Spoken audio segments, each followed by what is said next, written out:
Switzerland ওদের খোলা rail লাইনকে শুধু শুধু ফেলায় রাখতেছে না, ওদের ৩,৩০০ মাইলের রেল লাইনে সোলার প্যানেল বসায় পুরা ট্রান্সপোর্ট খাতের ১/৩ বিদ্যুৎ এইখান থেকে বানানোর কথা ওরা ভাবতেছে। এইদিকে চীন প্ল্যান করতেছে মহাকাশে মানে পৃথিবীর বাইরে ৩৬,০০০ কিলোমিটার উপরে বিশাল এক সৌর বিদ্যুৎ কেন্দ্র বানাবে। খালি চিন্তা করেন, মহাকাশে কোনো বৃষ্টি নাই, মেঘ নাই, ছায়া নাই, ২৪ ঘন্টা এখানে সূর্যের আলো থাকবে।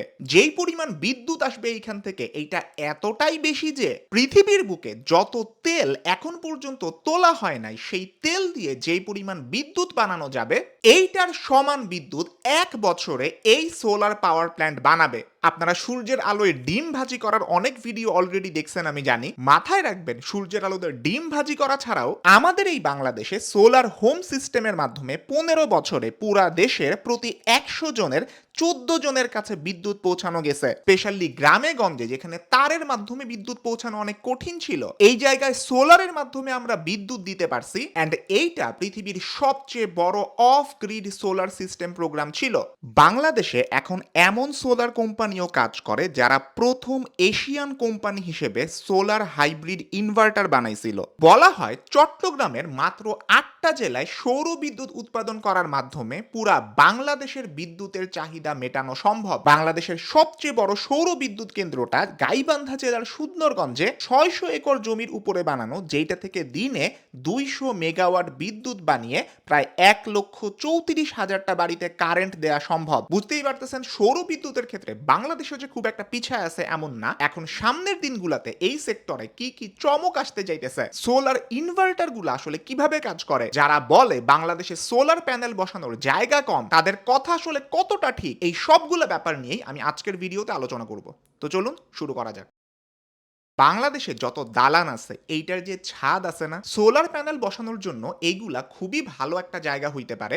এন্ড এইটা থেকে আপনি টাকা পয়সাও পাইতে পারি। ধরেন আপনি আপনার বিল্ডিং এ সোলার প্যানেল বসায় যে কারেন্ট বা বিদ্যুৎটা বানাইলেন, সেটা আপনি আপনার কাজে ইউজ করলেন। এরপরে অতিরিক্ত যে বিদ্যুৎ থাকবে, সেটা আপনি চাইলে জাতীয় গ্রিডে মানে বাংলাদেশ সরকারের কাছে পাঠাই দিতে পারবেন, যাতে সারা দেশের মানুষের কাজে লাগতে পারে আপনার বিল্ডিং এ উৎপাদিত বিদ্যুৎ। মাস শেষে কারেন্ট বিল দেওয়ার টাইমে এমনও হইতে পারে আপনার কোনো টাকাই দেওয়া লাগলো না, বরং সরকার আপনাকে ক্রেডিট দিবে অতিরিক্ত বিদ্যুৎ দেওয়ার জন্য, যেইটা আপনি পরে আপনার কারেন্ট বিলের সাথে অ্যাডজাস্ট করে নিতে পারবেন। এই পুরা সিস্টেমটাকে বলা হয় নেট মিটারিং সিস্টেম। আগের পলিসি অনুযায়ী আমার ছাদে বানানো সৌর বিদ্যুতের অতিরিক্ত যতটুকু থাকবে তার সর্বোচ্চ ৭০% পর্যন্ত আমি জাতীয় গ্রিডে দিতে পারতাম। সরকারের নতুন পলিসি প্ল্যান অনুযায়ী আমি এখন আমার ১০০% অতিরিক্ত বিদ্যুৎই সরকারের কাছে পাঠাইতে পারবো। মানে আগের চাইতেও বেশি টাকা বাঁচবে আমার। এইটা তো গেল খালি বাসাবাড়ির ছাদ। আপনি আমাদের শিল্প কারখানাগুলোর দিকে তাকান না। বাংলাদেশের ৭,০০০ গার্মেন্টস ফ্যাক্টরির ছাদে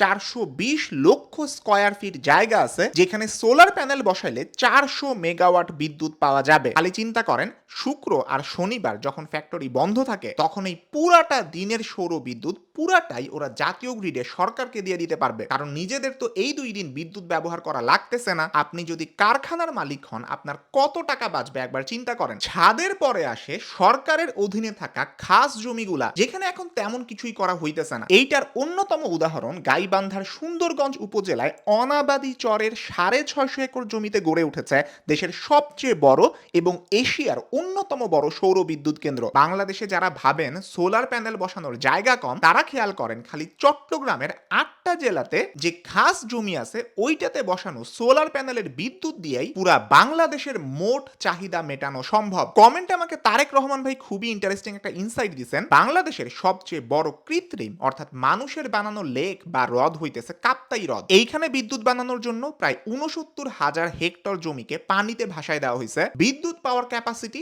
২৩০ মেগাওয়াট মাত্র। তুলনা করার জন্য বলি, একটু আগে গার্মেন্টস এর ছাদ থেকে ৪০০ মেগাওয়াট বিদ্যুৎ পাওয়ার কথা বলছিলাম, যেটা সোলার পাওয়ার দিয়েই, যেটা এই কাপ্তাই লেকের ক্যাপাসিটির প্রায় ডাবল। আর কাপ্তাই লেকের পানির উপরেও কিন্তু আমরা সোলার প্যানেল বসাইতে পারি, যেটাকে বলে ভাসমান বা ফ্লোটিং সৌর বিদ্যুৎ কেন্দ্র। এখন কিন্তু বিশ্বের অনেক জায়গাতেই এই ভাসমান সৌর বিদ্যুৎ কেন্দ্র বেশ জনপ্রিয়। ভিডিও। ড্রোন থেকে পানির উপরে থাকা এই সোলার পাওয়ার প্ল্যান্ট গুলা দেখতেও অসাধারণ লাগে। বাংলাদেশের কাপ্তাই লেককেও এইরকম একটা এনার্জি হাব করার কথা অবশ্যই চিন্তা করা যাইতে পারে। এখন একটু আপনাদের বলি সৌর বিদ্যুৎ আসলে কিভাবে কাজ করে। যখন সূর্যের আলো সোলার প্যানেল বা সেলের উপরে আইসা পড়ে, যেটা সাধারণত সিলিকনের বানানো হয়, তখন সেইখানকার ইলেকট্রন আলোর কারণে উত্তেজিত হয়ে পড়ে আর এর মাধ্যমে তৈরি হয় কারেন্ট, যেটা মূলত ডিসি বা ডিরেক্ট কারেন্ট। এখন এই কারেন্টটা কিন্তু আমরা ব্যবহার করতে পারি না, আমরা আধুনিক সময়ে ব্যবহার করি এসি বা alternating current, thanks to Guru Nikola Tesla. এখন এই ডিরেক্ট কারেন্টটাকে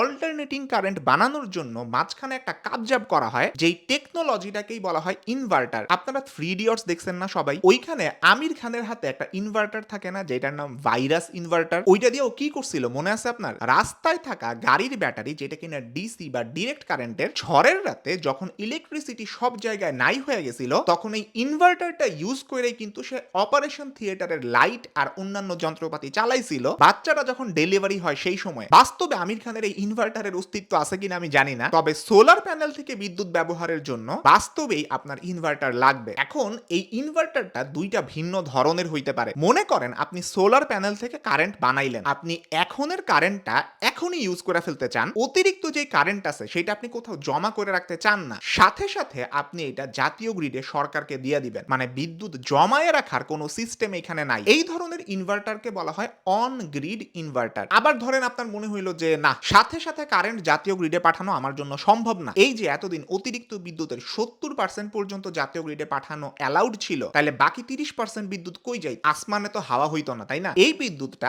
জমা করে রাখা যায়। এখন আপনি আমাদের ঝটপট একটু বলেন তো, বিদ্যুৎ কোন জায়গায় জমা করে? মানি ব্যাগে টাকা জমান, বালতিতে পানি জমান, তাইলে বিদ্যুৎ কই জমান?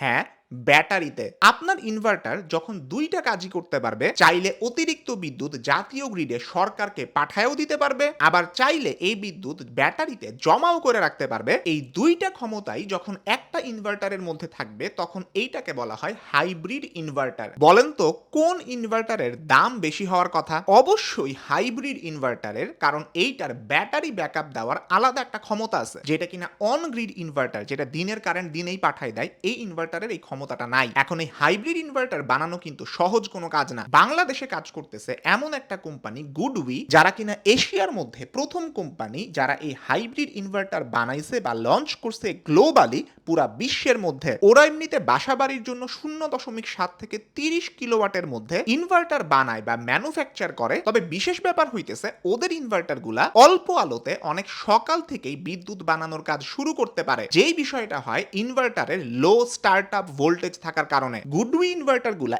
এমন ভাবে ডিজাইন করা হয়েছে যেন খুবই অল্প সূর্যের আলো থাকলেও বিদ্যুৎ উৎপাদন তারা শুরু করতে পারে, ফলে দিনের একদম শুরু থেকেই বিদ্যুৎ সরবরাহ পাওয়া যায়, বেশি বিদ্যুৎ আপনি পাবেন। আর যখন সূর্যের আলো কম থাকে, মেঘলা আকাশ থাকে, একদম সকাল কিংবা একদম সন্ধ্যার সময়টাতে, তখনও সৌর বিদ্যুৎ উৎপাদন কন্টিনিউড থাকবে। শুধুমাত্র বাসা বাড়িতেই না, শিল্প কারখানাগুলোতে, কমার্শিয়াল সেক্টরেও এই ইনভার্টার গুলার বেশ ভালো ডিমান্ড লক্ষ্য করা যায় বাংলাদেশের মার্কেটে। গুডউই কিন্তু শুধুমাত্র হাইব্রিড ইনভার্টারেই না, বরং অন গ্রিড ইনভার্টারেও একটা global tyre 1 company. On grid inverter গুলা সাধারণত ফ্যাক্টরি কিংবা স্কুলের মতন জায়গাগুলোতে ব্যবহার করা হয়, যেখানে রাতের বেলা বিদ্যুতের চাহিদা একেবারে প্রায় থাকেই না, অথবা থাকলেও খুবই কম থাকে। গুডউই হইতেছে এমন একটা ব্র্যান্ড যারা শুধুমাত্র বাসাবাড়ির জন্য না, বরং কমার্শিয়াল বা ইন্ডাস্ট্রিয়াল সেক্টরেও বড় বড় সোলার ফার্মের জন্য উচ্চ ক্ষমতা সম্পন্ন ইনভার্টার তারা তৈরি করে। এছাড়াও ওদের ব্যাটারিগুলা কম সময়ে চার্জড হইতে পারে। নরমালি যেটা হয়, ধরেন সোলার প্যানেল থেকে যে কারেন্ট আসতেছে ওইটা তো একই সাথে এখন ফ্যাক্টরিতে যে কারেন্টের ডিমান্ড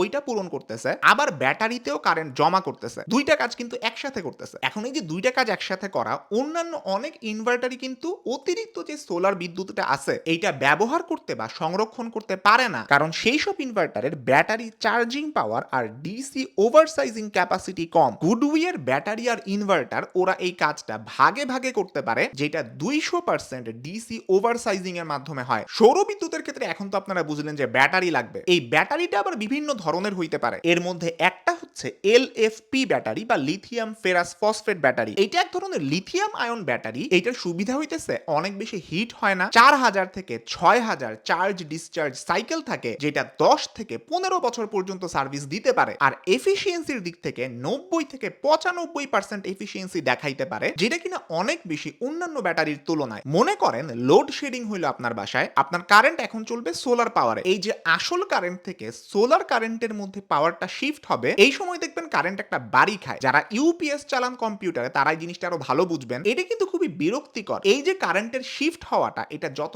জলদি হবে তত কিন্তু ভালো আমাদের জন্য। গুডউই এর ইনভার্টার আর এলএফপি ব্যাটারি থাকলে এই যে কারেন্টের শিফট হইতে যে সময়টা লাগে, এইটা নেয় মাত্র 10 মিলি সেকেন্ডের মতো। মানে কখন যে লোডশেডিং হইলো আপনি এটা টেরও পাবেন না। চোখের পলকে সোলার পাওয়ারে আপনার বাসা চলা শুরু করবে। বাসা বাড়ির কথা বাদ দিলাম, কারখানাতে এই শিফট হওয়ার সময়টা যদি বেশি হয়, এটা কারখানার উৎপাদনে মারাত্মক প্রভাব ফেলতে পারে। কারণ 10 মিলি সেকেন্ডের একটু বেশি সময় নিলেই তাদের যেসব ভারী মেশিনারি গুলো আছে ওইগুলার পারফরমেন্সে সমস্যা হয়। এমনকি অনেক সময় বড় বড় প্রোডাকশন ব্যাচও নষ্ট হয়ে যায়। এই সমস্যাটা গুডউই কাটায় উঠতে পারছে, কারণ তারা এমন একটা ব্র্যান্ড যারা 10 মিলি সেকেন্ডের মধ্যে পাওয়ার সোর্স সুইচ করতে পারে, যেটাকে বলে ইউপিএস লেভেলের স্ট্যান্ডার্ড। সো আপনি যদি কারখানার মালিক হন, গুডউই আপনার জন্য খুবই ভালো একটা অপশন হইতে পারে। গুডউই এর এলএফপি ব্যাটারি 6000 বার চার্জ ডিসচার্জ সাইকেল সহ্য করতে পারে, কিছু কিছু ক্ষেত্রে এর চেয়েও বেশি, যার ফলে এই ব্যাটারির আয়ু 16 বছরেরও বেশি হয়। আরেকটা গুরুত্বপূর্ণ ব্যাপার হইতেছে, গুডউই তাদের ব্যাটারির জন্য স্ট্যান্ডার্ড ভাবে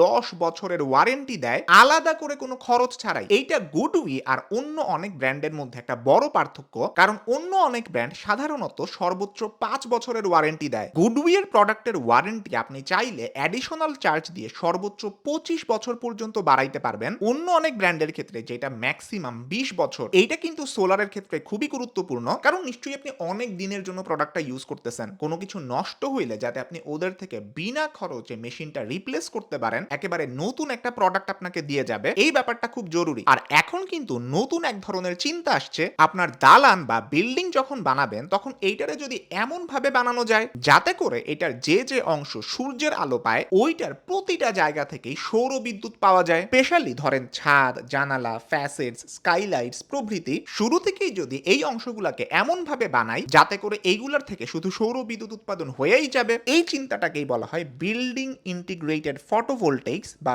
বিআইপিভি টেকনোলজি। এইটা যদি আপনি বিল্ডিং এ লাগান, এইটার ওজন কম থাকা কিন্তু জরুরি, কারণ নাইলে দালানের উপরে এক্সট্রা একটা প্রেসার পড়বে এই অতিরিক্ত ওজনের কারণে। ট্র্যাডিশনাল জায়গাতে যেখানে এই ধরনের প্যানেলের ভর হয় 30 কেজির মতো, সেখানে গুডউই আপনাকে মাত্র 6 থেকে 7 কেজির মতন লোড দিবে, যেই এক্সট্রা লোডটা খুবই কম। তাছাড়া বাংলাদেশের অনেক ফ্যাক্টরি কিন্তু আছে টিন শেড ফ্যাক্টরি, পাশের ওয়াল কংক্রিট দিয়ে শক্ত করে বানাইলেও ছাদটা বানায় টিন দিয়ে, এই জন্যই নাম টিন শেড। কিছু কিছু টিন শেড স্ট্রাকচারে দুর্বল স্টিল থাকে যেটা কিনা বেশি ভারী লোড নিতে পারে না। এই ক্ষেত্রে গুডউই এর প্যানেলগুলা বাংলাদেশের জন্য খুবই কাজের। ছাদের ফ্লোরে বা দেয়ালে ড্রিল করে ছিদ্র করে কোনো কিছু লাগাইতে হয় না, নাইলে পানি লিক করার একটা সম্ভাবনা থাকতো। আর এইগুলো একেবারে ওয়াটারপ্রুফ, পানি নিয়ে আপনার কোনো টেনশন নাই। একটা জোস ব্যাপার হইতেছে, ডিভাইসগুলা মাউন্ট করার জন্য আলাদা কোনো স্ট্রাকচার বা কাঠামো লাগে না। এইখানে অনেক সময় পুরা বাজেটের 15% খরচ হয়ে যায়। গুডউই এর বিআইপিভি টেকনোলজি ব্যবহার করলে এই খরচটা আপনি বাঁচাইতে পারবেন। সব মিলাই এই ভিডিওটা যদি সামারি করি, বাংলাদেশে সৌর বিদ্যুৎ খাতের সম্ভাবনা আসলে কতটুকু, একটা সোলার পাওয়ার প্ল্যান্ট বাসা বাড়িতে হোক কিংবা কারখানাতে আসলে কিভাবে কাজ করে, একটা সোলার ইনভার্টার কিভাবে কাজ করে,